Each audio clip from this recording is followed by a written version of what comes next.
Hey, welcome to Tutorial Lore.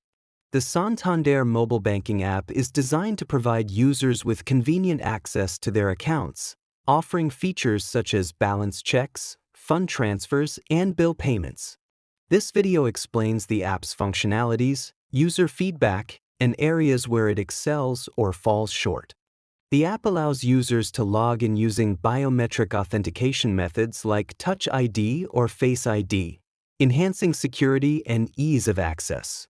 Once logged in, users can view account balances, recent transactions, managing orders, and viewing direct debits.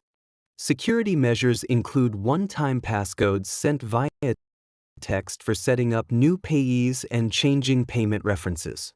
The app automatically logs out after 5 minutes of inactivity, and it restricts screenshots to protect sensitive information. However, the app has faced criticism for lacking certain features. Users have noted the absence of budgeting tools, spending categorization, and the inability to view pending transactions. Additionally, the app does not support international transfers, which can be a drawback for some users. User feedback is mixed.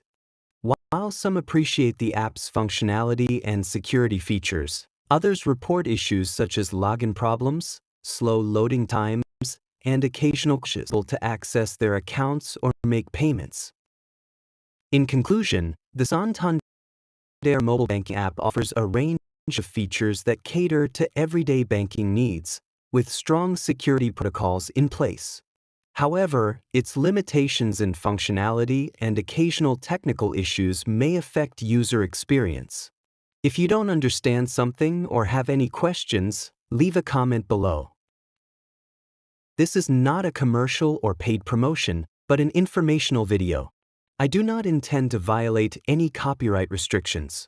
If you have any copyright concerns or other inquiries, please email tutorialorbiz@gmail.com.